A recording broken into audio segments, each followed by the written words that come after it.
Hola a todos, buenas tardes. Hi. I'm going to be honest. Caro told me to do this in English, but I've been hearing Spanish all day, so I don't know what language is going to come out of my mouth. Sí, para serles muy honestos, no sé si voy a hacerlo en inglés o en español o en los dos.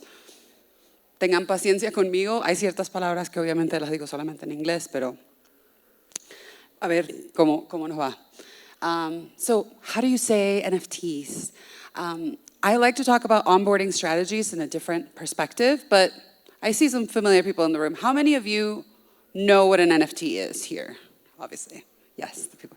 How many of you have NFTs? How many of you have minted an NFT? Like you've created your own NFT and have it for sale? Okay, the people that I expected. That's cool.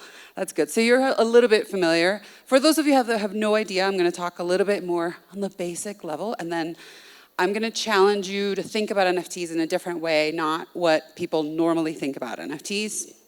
Next slide, please. Slide, please. Awesome.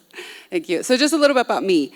My mentality and the way I come to NFTs comes from the entertainment industry. I worked for Sony Music, Universal Music Group, and then a bunch of other music companies. So for me, what I see the NFT use cases are always going to come from that perspective. A lot of my examples are going to be music-based. And then on the Web3 side, I've worked with Legato Labs, Telly, which was a site development company, and then Decent, which right now they are probably one of the biggest providers for multi-chain minting. And if you're interested in that, definitely hit me up. Love the Decent team, and I'm still very close with them. So here we go. As we all know, NFTs stand for, next slide, please. No fun today. Yeah, nobody likes NFTs. Recently, every time I say NFT to anyone, they're like, no thanks. But I'm hoping it can change your mind. Slide, please. It's a non-fungible token. And non-fungible, for anyone that's curious about that, it means it's special, like you, right? If you were a baby and someone tried to trade you, when you were a baby and someone tried to trade you with another baby, your mother would be like, are you crazy? I want my baby. So that's what it's special about it. I like to think about it as a way as like, this is an identifier that you have of someone that is special, and you can not only identify that they're holding this special thing, but you can also identify who this person is, how long they're holding it, and what for. Next slide, please. Okay, so these are some of like my favorite examples of NFTs. The top one on the left is one that we spoke about this morning. Starbucks Odyssey is a rewards program. What's great about it is that most of the people participating in this program, they don't even know they're holding NFTs. They're just excited to participate. They love Starbucks. A lot of people love Starbucks. And Starbucks is trying to find a way to reward their consumers by giving them NFTs, except they don't know they're NFTs. They don't call them NFTs. They call them collectibles for a while. Now they're just calling them stamps. So it's just a loyalty program, and it's really great. It's only available to a small number of people. Not every Starbucks consumer right now is using it, and it's only in the US, but I love it. This one in the middle is a pudgy penguin, and that is what is known as a PFP. So it's a collectible that a lot of people use as their profile pictures. If you were to check me out on Twitter right now, for example, I have a profile picture of a project that I'm following, and it just represents that I'm a member of that community. What was cool about Pudgy Penguins is that they gave the intellectual property rights of the images to the holders, but also as a community, they're finding of ways to monetize it, and all of those funds that get monetized from that intellectual property goes into a shared pool that benefits all of the holders. So that's why I have the Walmart logo on the top, because they recently just announced that they're selling plushies, and who doesn't love a plushie, right? Of these adorable little penguins at Walmart, and everyone in the community benefits. So not only do they have private events if you're a holder, but they're also like actually commercializing the IP so that every holder is able to make money out of this. And then last but not least, Snoop. This is one of my favorite drops of all time. He did a 28-minute mixtape. But what was important about this is that he collaborated with artists that are already participating in Web3. So these were all independent musicians that nobody knew who they were. And in the smart contract, he wrote them into the splits. So every time he sold one of these, which sold out in about an hour, all of them benefited, and it was amazing to see that like a big artist like him would step into a space with relatively unknown artists. He didn't sign them to any label, but he was immediately helping them monetize because the IP that was generated behind this NFT had featured all of these artists. So love that one. It sold during the bull run. I don't know if it could recreate it right now in the bear market, but it was one of my favorite drops. So that's why I love speaking about it. Next slide, please. So here's NFT magic. One thing that I often see, especially in the music side, is that a lot of the data collection that happens for musicians is very segmented. And it happens in a lot of businesses too. Like you might have your email list, and that exists in its own little world. Here you have your pixel for your ads. And then over here, you have your social media. And there's no way to really follow, like holistically, the journey of your consumer. NFTs, if you give someone an identifier, you can follow holistically their journey, and you don't necessarily have to be intrusive into other aspects of their life. We'll talk a little bit more about that soon. Next slide, please. So I like to think of NFTs, a lot of people say it's a product, it's a token. I like to think of it as a connector. It's a relationship between the creator and the recipient. And the more NFTs you have, the more relationships you have with the person, the more connections. It's like a spider web. There's this book that I read to my kids all the time, and it's called The Invisible String. And it talks about like, even though you're not together, you're still connected by this invisible string. Well, NFTs are like this invisible string, which in this book is love, but I mean, if you want to show love with your NFTs, please, by all means, do that. But it doesn't have to necessarily be love. It's just invisible strings that you're creating between your consumers, your friends sometimes. You can make memories. That's also fun. Or your followers. Next slide, please. Okay, so this is the best part of it. NFTs know it all. So as soon as you mint an NFT, one, you get to know the identity of that person holding it. I'm not saying actual identity. You just get to know their wallet, and that's the exciting part.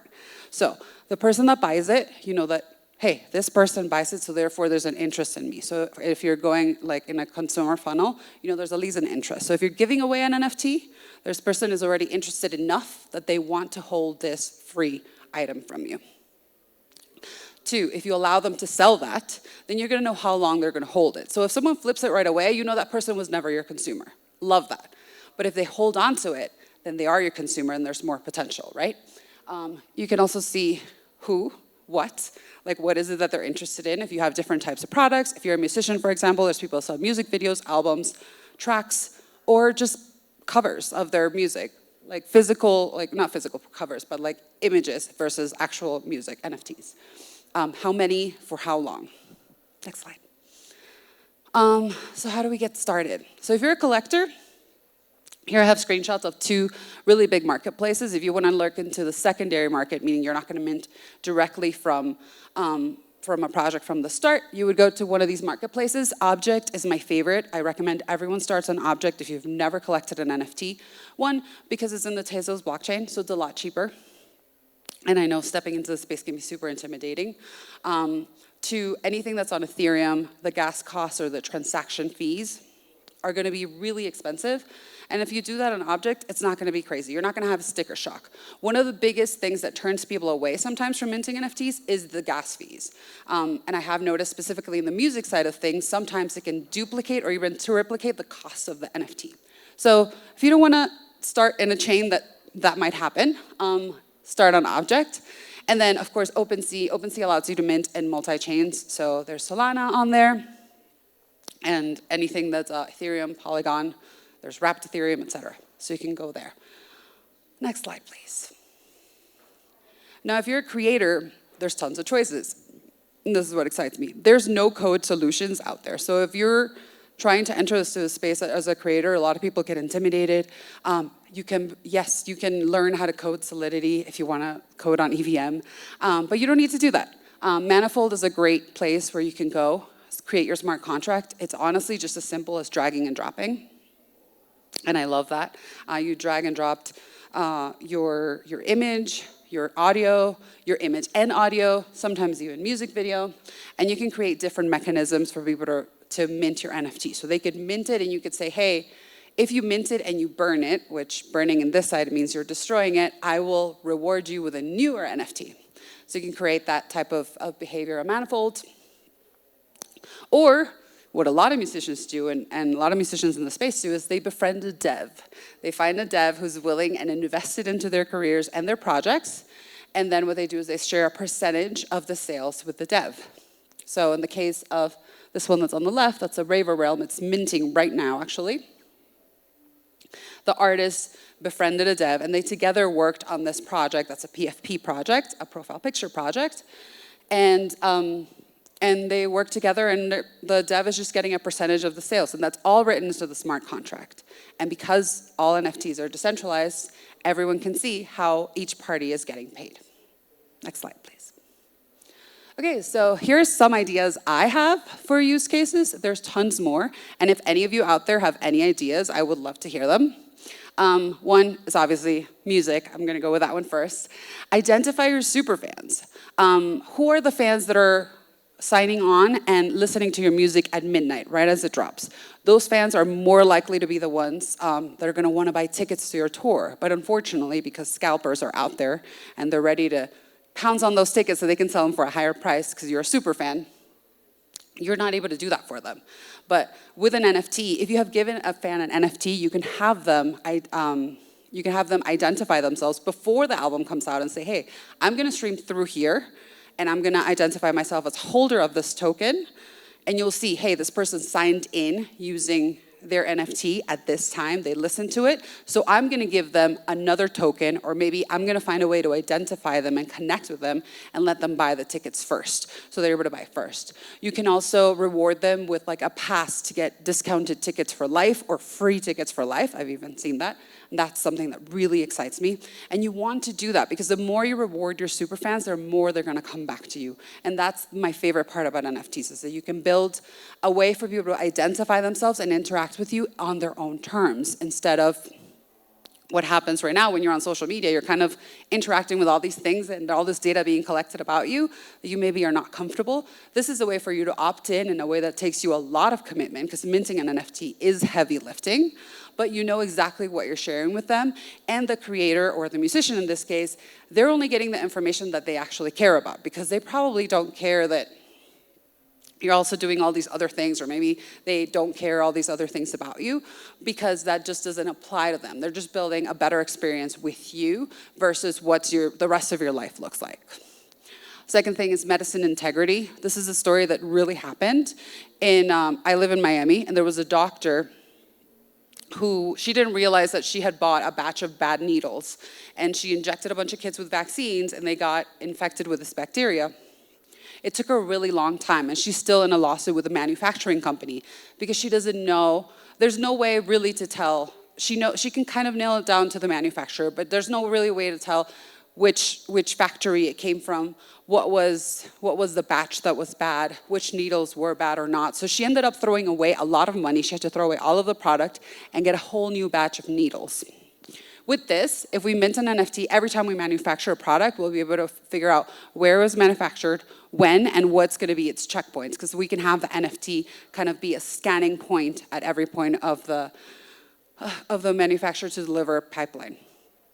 And I think that's something that could definitely save lives, because if there is a bad batch, and it happens all the time of things, with other products, not only medicine, but even food, NFTs could help that. And then last but not least, my examples is owning your social graph. And this is something that really excites me. Currently, all of the data that we're sharing on social media does not belong to us. All of our friends, if the day that, I don't know if you remember, the day that Instagram, Facebook, and WhatsApp went dark, everyone went to Twitter, and we didn't know what to do. We didn't know how to connect with ourselves. Well, if you join a decentralized social network, what you'll be doing, every interaction you make and everything you do will be an NFT. So you'll have more control of your data. You decide who gets access to it. If someone wants to license your images to create an ad to promote their social network that's built on a decentralized protocol, they will have to reach out to you or mint it out for you. You can also create data that's gated behind a minting wall, meaning that someone has to pay for you to have access to. Right now, on a decentralized network that I'm part of called Lens Protocol, I made available my Spotify pitching template. Every artist out there, you want to optimize your Spotify playlist pitching technique. Well, I made it super simple. All you have to do is go onto my Lens Protocol page, mint this NFT, which is really just a post, and you'll have access to that. It gives you the template, and it's very effective. It works. I have lots of happy customers with it, and I made it a price that's like easily available. Anybody can do that right now. If you want to say, maybe you want to raise some funds for your honeymoon and you're getting married, you can share some pictures of you and your fiance on a social media and say, hey, buy this NFT, this pictures of me and my fiance for 1 Matic, 2 Matic, 5 Matic, and you'll be raising funds that you can then use to pay for your honeymoon. And that makes things more exciting, because then that means that your community can now participate and help you in a way that's more holistic rather than, whatever's happening on social media. Also, in all of these networks, you're not dependent of one algorithm. Instead, it's different people who are building different tools with different types of algorithms, right? So even though you have the same group of friends, you could have one platform that favors the algorithm of only people that know each other, and then have another platform that favors the algorithm ranked based on likes and comments and engagement. And these two platforms are going to be for different things. Currently, a lot of people are using one social network just for family, another social network for this, another social network for that, or they have multiple accounts. But this way, you can actually have everything under one account and then see which platform is used for different things. And that's what excites me a lot about the technology. Next slide, please. Trying to get through this fast because I don't want to interrupt everyone's time. I know there's a lot of concerns with the technology. One thing is accessibility or inaccessibility. A lot of things are priced very, very high, and I know that that's the case. Sometimes with things like FriendTech, for example, it was built on a bonding curve model. What a bonding curve model means is that you start selling NFTs at a low price, and the more people buy it, the higher the price goes.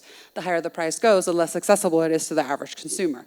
So in the case of music, for example, Taylor Swift very famously just finished her tour. It was very expensive for a lot of her fans to go, so what did she do? She put it in a movie theater so every fan could go see it. It's the same with NFTs, right? The more popular you are, the higher price your things are probably going to be, because there is a lot of speculation. So what does that mean for accessibility? I really think it's honestly down to the creator. How accessible do you want to be? As your career grows, it's probably going to be harder for everyone to be accessible to you, but that's probably a good thing. That's the model. Second thing is obviously speculation. There have been a ton of projects that have been brought down just based on speculators, because there's a lot of people buying just to flip. They want to make the quick money and then step out. And then what happens is you get a really high floor price, and all of a sudden the next day it's all gone and everything is worth nothing. I mean, that's what happens when you make everything a financial return, right? That's why I'm trying to change your mind a little bit and say, hey, let's not think about just the financial returns. Let's think about what other use cases there are for NFTs. Bubbles, just mentioned. And then last thing, a lot of people say, why do I need to do this in crypto? Like, why do I need to create NFTs for this? The answer to that, I always tell people, is remember MySpace? MySpace was like the place where all of us connected. There were a ton of musicians. There was a ton of music that existed on MySpace. And the servers were deleted. And we lost all of that music. And this happened because it wasn't stored in decentralized servers. It wasn't stored in a permanent way, as NFTs are. So whenever you want to preserve something forever, why not mint it? I always tell people that. Next. So some key takeaways, like use NFTs for relationship building. It's a super way to do this in a nice, robust way. Next thing is robust data collection. Remember, you can see not only who is minting, but when, how often, how long they're holding on to things. If you want to reward your supporters from like an earlier time, you can do that with NFTs. It's a lot harder to do that in a newsletter, especially if you're taking them from one CMS provider to another CMS provider. It's going to be very difficult. But with NFTs, it's simple. You'll know when they mint it and how long they're holding it. And then the last thing, you can verify the validity of things, right? A lot of fans come over to musicians and say, I've been supporting you since this day. There's no better way to do this than with NFTs. And I think that's all I have. Next slide. Yeah. If anyone has any questions, and you can follow me on Twitter. That's my Twitter, or you can visit my site.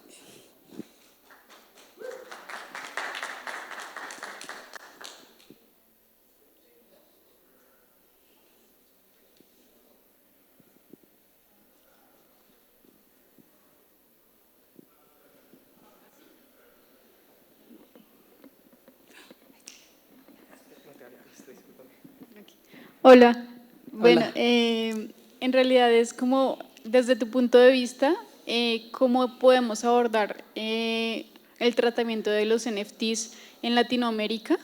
Viendo que, digamos, que el auge que tuvo fue el año pasado, digamos que para muchas empresas han decidido no invertir en este tipo de tecnología. Entonces, ¿cuál es tu previsión o cómo podemos abordar esta tecnología que es muy favorable y tiene muchos beneficios, pero por diferentes temas se fue?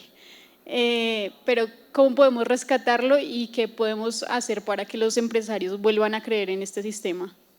Bueno, los empresarios siempre se empujan mucho por el dinero, pero lo que se está haciendo bastante ahora mismo es crear comunidad. Y eso es lo más importante, ¿no? Cuando hablé de ese gráfico social que estás haciendo, cada vez que alguien colecciona un NFT, está siendo parte de esa comunidad. Y es algo que a los empresarios siempre les va a interesar, ¿no? Si tienes un número significativo de gente que está participando de una manera activa, constantemente, eso lo puedes probar con el blockchain y vendiendo NFTs. Así que eso es lo que yo diría más que nada. Hay muchos empresarios que están curiosos sobre la tecnología y sobre cómo utilizarla, pero al comienzo el auge y la atracción que la gente sentía era solamente basado en el dinero. Más que nada. Ahora mismo, si te sientas con los mismos empresarios y les dices, mira, yo voy a usar esta herramienta para estas cosas, se emocionan un poco más y lo que quieren ver es cuál sería la reacción. Muchas veces son cosas simples como ver cuán porcentaje de personas mintean más rápido, o hasta puedes decir cosas como, hey, tengo un espacio donde la gente está participando, un canal de Discord o un Telegram también, donde la gente que ha minteado esos NFTs están participando de una forma activa. Yo soy parte de algunas comunidades así, donde somos 100 personas, pero en realidad estamos enviando 2.000, 3.000 mensajes al día entre todos. Y entonces esas comunidades son monetizables de otra forma, no necesariamente por el NFT, pero si vienen empresarios a decir, hey, yo quiero invertir en esta comunidad porque algo está pasando aquí. Y entonces ese es el argumento que le puedes presentar a algún empresario que quiere invertir. Vale. Buenas tardes. Bueno, con relación a la adquisición de clientes que estén interesados en los NFTs, ¿cuáles consideras tú que deben ser como sus caminos para llegar a ellos? Por ejemplo, en mi caso quisiera tener una colección y publicarla y ponerla en venta. Sí. ¿Cómo sería una recomendación de tu parte para poder llegar a esos nuevos clientes, por decirlo así? ¿Tú piensas que ya tienes a gente interesada en eso o quieres ir a buscar? No, estoy desde un proyecto que parte en cero, por decirlo así. Ok, bueno, ya hay una comunidad activa de coleccionistas que existe, no están coleccionando con el mismo volumen que estaban coleccionando antes, pero los sitios en donde participan bastante es MySpace y canales de Discord. Twitter. Twitter Spaces, sí, Twitter Spaces y canales de Discord, también mucho en Telegram. Es importante que te unas con otros artistas de repente que están participando de los mismos canales que tú estás interesado, porque entre muchos se ayudan. En Cuba, por ejemplo, es una comunidad donde entre ellos se dan un poco de Tesos o Ethereum para que los otros artistas empiecen a participar y entre ellos se coleccionan. Esa va a ser, yo creo, tu primera comunidad, van a ser otros artistas y poco a poco tú vas a ir sumando otra gente. Hay muchas soluciones ahora que no necesitan que los usuarios hagan una billetera cripto. Pueden pagar con tarjeta de crédito, por ejemplo. Claro, esas billeteras no son non-custodial, sino son custodiales, o sea que no le pertenecen al usuario, sino que le pertenecen a la compañía que la está permaneciendo. Pero es un buen primer paso y así vas creciendo tu comunidad. Y de ahí puedes generar sitios o lugares que están detrás de un token gate, o sea, detrás de algo que se abre solamente para la gente que tiene el NFT. Y cuando generas esas interacciones, entonces la gente va a seguir participando contigo. Hay un artista de reggaetón que se llama Experiencia, que se escribe con la X, y él generó, por ejemplo, un cover de su disco que va evolucionando según los streams él llega. Y entonces la gente va a visitar el sitio una y otra vez porque quieren ver cómo va evolucionando el cover, que es algo muy chévere que le está haciendo.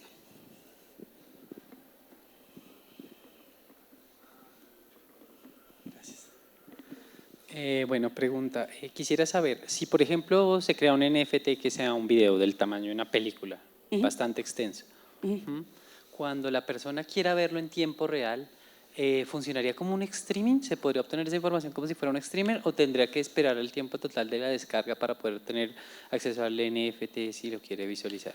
No, lo puedes generar como streaming. Hay algunas plataformas de streaming. Para música hay algunas plataformas como agregadoras. Lo que hacen es un scrape del blockchain y tienen como un sitio de streaming donde puedes escuchar la música. Lo mismo para el video. O puedes ir a estos servers descentralizados porque en realidad estas cosas no están en el blockchain, sino como que apuntan a un link dentro de estos servers descentralizados y ahí puedes ver estas cosas. Se está haciendo mucho más eficiente. Sí es un poquito lento con el video, para serte honesta, pero los sistemas están siendo mucho más eficientes ahora, poco a poco.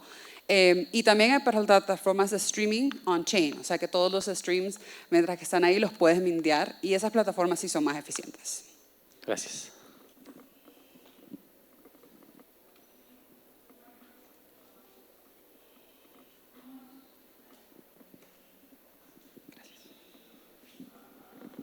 Buenas noches. Buenas noches. 3 plataformas que recomiendes para desarrollos de NFTs. Bueno, como ya les dije, Gracias. Manifold es una, Sora es otra, me fascina Sora lo que está haciendo ahora mismo. Hasta puedes mintear o generar tu contrato inteligente sin ningún costo. El primer coleccionista en realidad va a pagar los costos de minteo. Entonces sí vas a tener que compartir un poco el dinero con ellos, pero lo puedes hacer sin costo. Así que me fascina mucho Sora. Manifold. Está OpenSea, pero hay que tener mucho cuidado con esa porque en realidad ellos son un mercado, entonces vas abarcando algo más grande. Esta no es una compañía de minteo, aún no creo que lo es, pero bonfire.xyz te deja generar un sitio donde puedes generar esos token gates de lo que hablo, entonces ahí puedes abrir experiencias especiales para la gente que esté ahí. Y bueno, hypeshot.io, esa es una compañía de live streaming y ahí puedes hacer live stream de lo que necesites. Y acaban de anunciar una asociación con Twitch, así que los streams de ellos también pueden ser vistos en Twitch y pueden monetizar de dos formas.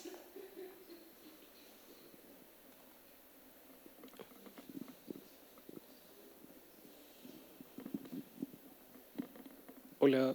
Hola. Bueno, quería primero hablar de una plataforma llamada minteo.com, que por cierto La son conozco. colombianos. Me gusta mucho porque le dan la posibilidad a las personas de usar cripto sin saber que hay todo por detrás. Y bueno, otra pregunta es, cuando el asset es un video, ¿sí? ¿Cómo se mintea? ¿Se mintea por completo o por frames? O esa parte no la tengo muy clara. Puedes hacerlo como sea. Como Yo he sea. visto gente que lo mintea en secciones. Una persona hizo que minteó en secciones, entonces nadie tiene el video completo, a no ser que compres las 6 secciones. Lo puedes hacer en ediciones, puede ser 10 ediciones de cada sección, o lo puedes mintear todo completo y hacerlo una pieza única que se puede mintear. O sea, ediciones piensa que es como ir a comprar un disco que hay muchas ediciones. Una versión única es como una pintura o un lienzo que lo hizo una vez, pero cualquier cosa puede ser un lienzo. Okay. Y sí, minteo lo conozco muy bien.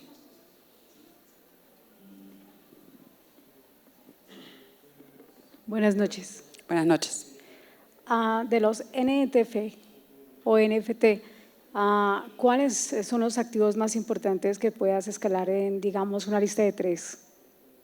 Que tengan activos reales. Perdón. Que estén respaldados por activos reales. Que están a productos reales, tangibles. Exacto. Bueno, hay una artista que se llama Verité. Ella trabaja con una compañía que se llama IYK. Esa compañía manufactura productos que vienen con un chip y ese chip es un NFT. Entonces, la gente está comprando el producto físico y ese producto físico en realidad es un NFT. También hay otra gente que lo que hace es te vende un NFT y si tú lo compras, ellos te envían por correo un archivo físico. Y una última compañía que se llama On-Chain Records, que ellos te dan un vinilo y el vinilo es el NFT. Si te pierdes el vinilo, perdiste el NFT. No hay manera de recuperarlo. La compañía que hablé al comienzo sí puedes recuperarlo. Así que esas son algunas compañías que me gustan mucho. Pero hay proyectos de NFT de todo. Hay uno de ecoturismo en Ecuador, por ejemplo, que me encanta, que compras tú el NFT y te da un acceso a experiencias únicas en Galápagos. Ok, muchas gracias a todos.